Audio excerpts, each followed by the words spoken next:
बिस्मिल्लाहिर्रहमानिर्रहीम। अस्सलाम वालेकुम। जी मैं हाज़िर हूँ आज अपनी एक नई वीडियो के साथ। अभी हमने कल बात की थी अल्ट्रासाउंड पे कि अल्ट्रासाउंड क्या है, कब कब और क्यों किया जाता है। तो वो हम पिछली वीडियो में सारा बता चुके हैं।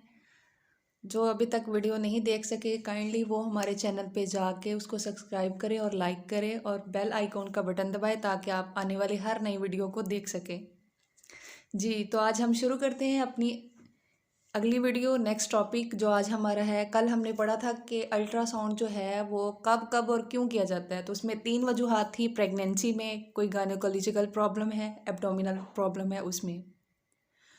तो आज हम पढ़ेंगे कि प्रेगनेंसी में अल्ट्रासाउंड कब और क्यों कैसे किया जाता है। तो प्रेगनेंसी का जो अल्ट्रासाउंड होता है वो है एब्स्टेटिकल अल्ट्रासाउंड, ऑब्स का। तो प्रेगनेंसी के फर्स्ट डे से लेके डिलीवरी तक जो पीरियड है वो एंटीनेटल पीरियड, यानी हाँ बच्चे की केयर, उसमें माँ की केयर उसमें शामिल हो जाती है। ठीक है, अब हमारे पास आया एक औरत आई है, हमारे पास प्रेग्नेंट है वो। हमने अब ये देखना है कि वो उसको प्रेगनेंसी है, लेकिन कौन कौन सी इंडिकेशन है। हमारा टॉपिक है आज का इंडिकेशन ऑफ प्रेगनेंसी, यानी कौन कौन सी अलामात हमने देखनी है उसमें कि हमें पता चल जाए कि उसको प्रेगनेंसी है। सबसे पहले जो है हमने देखनी है इंडिकेशन ऑफ प्रेगनेंसी कौन कौन सी होती है, हमारा आज का टॉपिक। तो हमें पता है इंडिकेशन ऑफ प्रेगनेंसी है, हमारे पास हमल में एक औरत आई है, हमारे पास आ रही है विजिट पे, वो बता रही है कि भाई मुझे जो है वो एक तो उसकी इंडिकेशंस है कि एमेनोरिया, मतलब उसे पीरियड्स नहीं आएंगे, पीरियड्स स्टॉप हो जाएंगे। ठीक है, पहली बात। दूसरा, उसे नोज़िया, मतली, कै होना वो उसे महसूस होगा। फिर जो है वो हमें अपनी बताएगी कि ये हमें मेरे साथ मसला हो रहा है। फिर उसे जो है वो पेन होगा, बाज़ औरतों को पेन होता है लोअर एब्डोमिनल, पेट के निचले हिस्से में। उसके बाद सुबह सुबह उसे गनूदगी फील होती है, चक्कर आते हैं, उल्टियाँ भी आती है उसे। तो हम उसका जो है पहले यूपीटी, यूरिन प्रेगनेंसी टेस्ट करेंगे, जो पेशाब का टेस्ट हम करते हैं। उसमें अगर पॉजिटिव आ गया है हमारे पास, ठीक है, फिर हमें उसे, अगर कोई हमें लगेगा कि इसको जो प्रेगनेंसी है वो ज़्यादा डेज की है, तो हम उसको कहेंगे कि बी आप अल्ट्रासाउंड करवाएं। जब हमारे पास वो दूसरा ये है कि हम प्रेगनेंसी की एक तो इंडिकेशन हम उसकी यूपीटी से कर देंगे कि पेशाब टेस्ट किया जी आपको हमल है। दूसरी इंडिकेशन अगर हमने उसको करेक्ट देखना है, वाकई हम उसको श्योर होना चाहते हैं, यकीन दहानी कराना चाहते हैं कि तुम्हें प्रेगनेंसी है, तो हमें जो है वो अल्ट्रासाउंड करना पड़ेगा इंडिकेशन ऑफ प्रेगनेंसी के लिए। अब हम अल्ट्रासाउंड प्रेगनेंसी में क्यों करते हैं वो हम देखते हैं। एक तो फर्स्ट ऑफ ऑल हम सबसे पहला पॉइंट देखते हैं कि हम डायग्नोज करते हैं प्रेगनेंसी को कि आया इसको वाकई हमल है या नहीं है। नंबर 2 है कि नंबर ऑफ प्रेगनेंसी, अगर इसको प्रेगनेंसी है तो इसको सिंगल प्रेगनेंसी है या ट्विंस है या ट्रिपल है, उसका बच्चा 1 है, 2 है या 3 है या उससे ज़्यादा है। नंबर 3 पे आ जाता है हमारे पास वायबिलिटी, यानी कि हमारे पास जो आई है औरत, अगर उसको एक तो पहले डायग्नोस होगी कि उसको प्रेगनेंसी है। नंबर 2, उसको नंबर ऑफ प्रेगनेंसी यानी प्रेगनेंसी उसको वो ट्विंस है, सिंगल है या ट्रिपल है। फिर है वायबिलिटी, आया जो उसको प्रेगनेंसी है क्या वो आगे चल पाएगी, वो कैरी कर सकेगी अपनी प्रेगनेंसी को या नहीं, कोई मसला तो नहीं है, बेबी अलाइव है या नहीं है। फिर अगर वायबिलिटी में अगर तो बेबी को कोई मसला है तो हम फिर उसको उसी हिसाब से डायग्नोस करते हैं। फिर हमारे पास आ जाता है कि आया जो उसको प्रेगनेंसी है वो मोलर प्रेगनेंसी तो नहीं है, एक्टोपिक तो नहीं है, फिर उसको जो है वो ब्लाइटेड ओवम, मतलब कि उसमें मिस्ड अबॉर्शन की तरफ तो नहीं जा रही, और देन हम इसमें कोई यूट्राइन मैस तो नहीं है। अब ऐसा ऐसा हमारे पास जो है, जब हमने ये सारी चीज़ें देख ली है, अब हम इसको अलग अलग सारा डिफाइन करेंगे डायग्नोसिस ऑफ प्रेगनेंसी को, number of pregnancy, viability, ectopic pregnancy, molar pregnancy, blighted ovum, uterine mass, और देन हम एंड पे अगर प्रेगनेंसी बिल्कुल सही जा रही है तो हम ईडीडी यानी expected date of delivery, expected date of delivery तारीख जो उसकी बच्चे की डिलीवरी की है वो कौन सी है, फिर हम इस पे बात करते हैं। एक एक पॉइंट पे हम तफसील से बात करेंगे। पहला आ जाता है हमारे पास डायग्नोसिस ऑफ प्रेगनेंसी। हम इसमें क्या करते हैं, डायग्नोस करते हैं।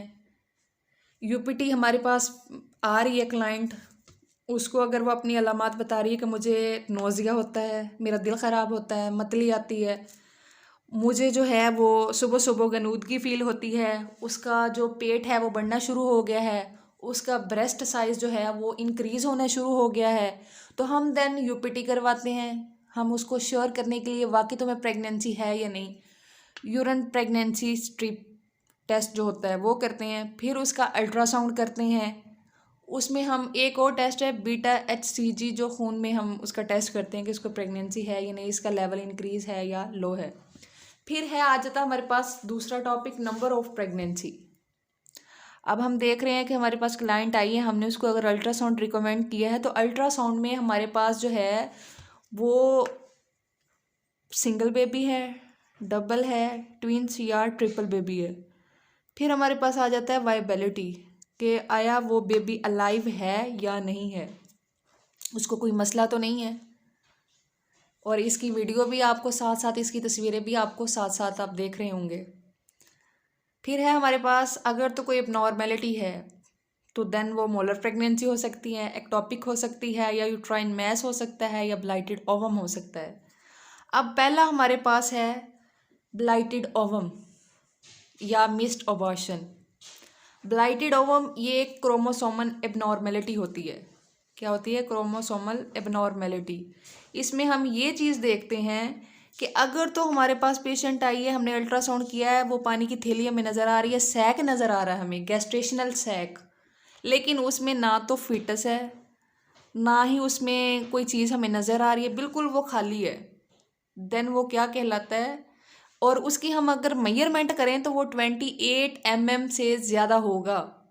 ना तो उसमें फीटस होगा, ना उसमें हार्ट बीट होगी, ना उसमें यॉक सैक होगा, सिर्फ खाली पानी की थैली होगी और उसका साइज़ 28 mm से ज़्यादा होगा मेजरमेंट में, देन हम उसको कहेंगे कि ये ब्लाइटेड ओवम है या मिस्ड अबॉर्शन है।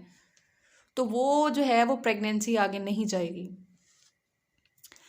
फिर हमारे पास आ जाता है मोलर प्रेगनेंसी। कि मोलर प्रेगनेंसी क्या है? मोलर प्रेगनेंसी में क्या होता है कि हमें प्रेगनेंसी तो होती है औरत को, लेकिन वो ग्रेप्स की शक्ल में, अंगूरों के गुच्छों की तरह होती है, छोटे छोटे अंगूरों के गुच्छे के दाने नहीं जैसे होते अंगूर के दाने, वैसे प्रेगनेंसी होती है। तो उसमें हम क्या करते हैं, उसमें जब हम उसका यूपीटी करते हैं वो भी पॉजिटिव आ रहा होता है, ठीक है। उसके अलावा इनलार्ज होता है एब्डोमेन का साइज़, वो भी इनलार्ज होता है। औरत को एब्डोमेन में, पेट में दर्द भी होता है, वॉमिटिंग भी होती है, उसका बीटा HCG टेस्ट जो है वो भी उसका लेवल हाई होता है। लेकिन वो प्रेगनेंसी जब हम अल्ट्रासाउंड पे देखते हैं तो हमें अंगूरों के गुच्छों की तरह नज़र आती है, तो वो मोलर प्रेगनेंसी कहलाती है, ग्रेप्स लाइक प्रेगनेंसी। आप साथ साथ तस्वीरें देख रहे होंगे उसकी। फिर हमारे पास आ जाती है, इसमें दो तरह की होती है मोलर प्रेगनेंसी, एक तो पार्शियल होती है, दूसरी कंप्लीट होती है। पार्शियल में हम क्या देखते हैं, उसमें फीटस तो बना होता है, उसमें जो है वो छोटे छोटे मोल्स, मतलब कि दाने नज़र आ रहे होते हैं हमें, ग्रेप्स लाइक, और जैसे वो स्मॉल सिस्ट होती हैं वैसे हमें नज़र आएंगी पार्शियल में। तो ये जो है वो खुद ब खुद बाजू का जो है वो अबॉर्शन की तरफ ये चला जाता है, ब्लीड हो जाती है। फिर हमारे पास आती है कंप्लीट मोलर प्रेगनेंसी।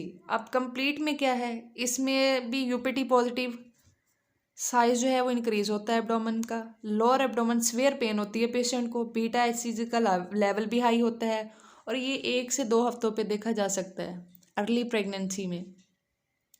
और इसका जो ये कि वाहद हल है कि वो DNC है इसमें।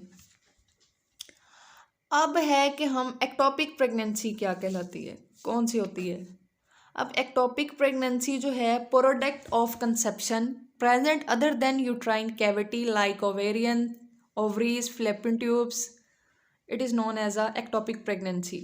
यानी कि यूट्रस के अलावा, बच्चेदानी के अलावा कहीं और बच्चे का नमू पाना, बच्चे की ग्रोथ का होना, वो एक्टोपिक प्रेगनेंसी कहलाता है। वो ओवरीज भी हो सकती है, हमारे अंडेदानी, वो फ्लोपियन ट्यूब भी हो सकती है, ज़्यादातर फ्लोपियन ट्यूब्स में होती है प्रेगनेंसी, उसको एक्टोपिक प्रेगनेंसी होती है। और ये जो है वो फुल टर्म पे नहीं जाती। अब इसके जो है वो साइन सिम्टम क्या होते हैं, इसमें पेशेंट जो है उसको ब्लीडिंग भी होती है, सीवियर पेन होती है, उसको पेट पे हार्डनेस सी फील होती है, टेंडरनेस, पेशेंट जो है वो बाजू का शॉक में चला जाता है।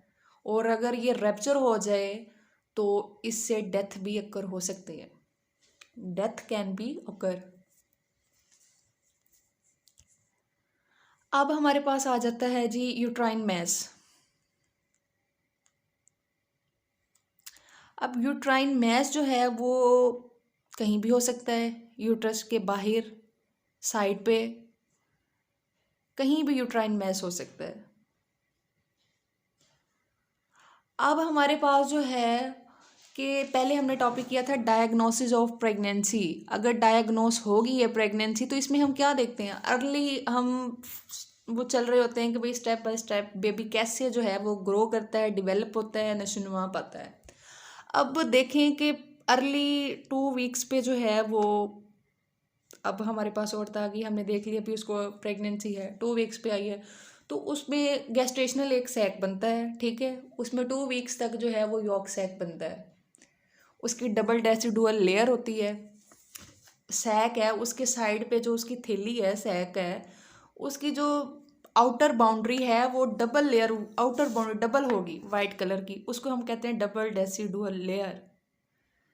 फिर 6 वीक पे जो है वो यॉक सैक जो है वो ग्रो करता है, डबल डेसिडुअल लेयर भी होती है, उसमें जो है FCA भी होती है, foetal heart rate, FCA activity होती है उसमें, फीटल हार्ट एक्टिविटी, FCA जो है वो प्रेजेंट होती है। हमें 6 वीक पे जो है वो पल्पेट करना शुरू कर देती है, हमें अल्ट्रासाउंड पे इजीली विजिबल हो सकती है। फिर हम 7 to 8 वीक्स पे देखते हैं कि वो फीटल पोल भी बन जाता है, डबल डेसिडुअल लेयर वैसी होती है, फीटस आहिस्ता आहिस्ता ग्रो करना शुरू कर देता है। फिर हम 9 से 10 हफ्तों पे देखते हैं कि फीटल जो है वो ग्रो करता है, उसके लिम्स बनना शुरू हो जाते हैं, मज़ीद उसके ये बाजू की कोनियाँ वगैरह, टांगे वगैरह, और 12 से जो है वो 16 हफ्तों पे जो है तकरीबन बेबी कंप्लीट हो जाता है। आप उसको देख सकते हैं, 16 वीक्स पे भी अक्सर हम जो है वो देख सकते हैं कि बेबी बना होता है। और 20 वीक्स पे almost 5th month, 5th month पे जो है वो बेबी बिल्कुल कंप्लीट होता है, तमाम ऑर्गन्स उसके कंप्लीट होते हैं और बेबी जो है वो मूव कर रहा होता है। अब हम जब ने ये सारी चीज़ें हमने देख ली है, अब हमने ये देखना है कि हमारे पास जो है वो मरीज़ आई है, उसकी नंबर ऑफ प्रेगनेंसी भी देख ली, डायग्नोस भी कर लिया प्रेगनेंसी को। अगर हमारे पास, अब हम इसकी EDD कैसे निकालेंगे, हमारे पास है बेबी ग्रो कर रहा है, ठीक है, सारा कुछ है, अब हमने इसकी जो है वो EDD निकालनी है, एक्सपेक्टेड डेट ऑफ डिलीवरी निकालनी है। तो हम कैसे निकालेंगे, कौन सी डेट, कैसे हमें पता चलेगा कि भाई हमने इसकी वो डेट निकाली तो उसमें क्या आएगा, कैसे वो हम करेंगे।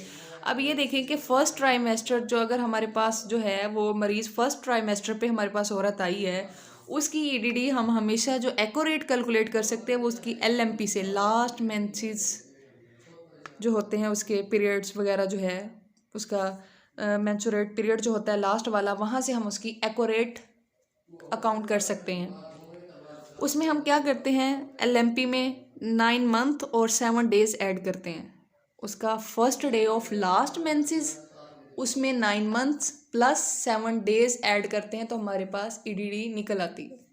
ये हम खुद भी कर सकते हैं कैलकुलेट, और हमारे पास मशीन पे तो वैसे ही आ जाती है, जैसे हम भी वो उसकी लेते हैं, सैक की मेजरमेंट लेते हैं, या PPD लेते हैं, फीमर लेंथ लेते हैं, CRL लेते हैं फर्स्ट ट्राइमेस्टर, उसमें जैसे जैसे तो हमारे पास EDD कैलकुलेट हो जाती है। लेकिन फर्स्ट ट्राइमेस्टर पे थोड़ा मुश्किल होता है क्योंकि उसमें अभी हेड भी थोड़ा छोटा होता है, सही नहीं बना होता, लेकिन उसमें एक्यूरेट आ जाती है।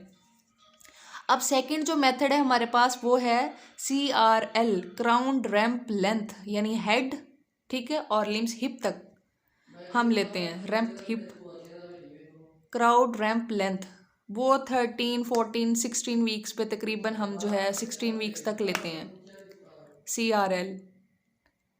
इसमें जो है वो हमें EDD क्लियर नज़र आ जाती है, यानी 7 हेड से लेके हिप तक, आगे लिम्स पे नहीं जाना, टांगों पे, सिर्फ हिप तक, हेड से लेके हिप तक जो हम मेजरमेंट लेते हैं वो हमारी CRL यानी क्राउन रैंप लेंथ कहलाती है।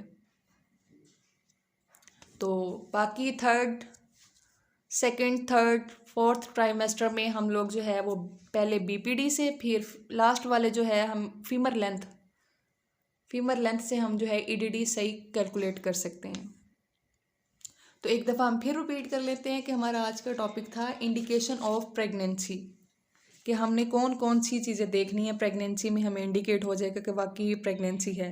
पहला तो हमने देखना है फर्स्ट ट्राइमेस्टर में कि number of diagnose of pregnancy, वही मैंने आपको बता दी। डायग्नोज ऑफ प्रेगनेंसी में कैसे कैसे वो डायग्नोज हो रही है, अर्ली 2 वीक्स पे, फिर 4 वीक्स पे, 6 वीक्स पे, 8 वीक्स पे, 9 to 8, 10 to 12 और 13-14 वीक्स तक जो है वो कैसे हम देखेंगे कि फर्स्ट ट्राइमेस्टर में 12 वीक्स तक।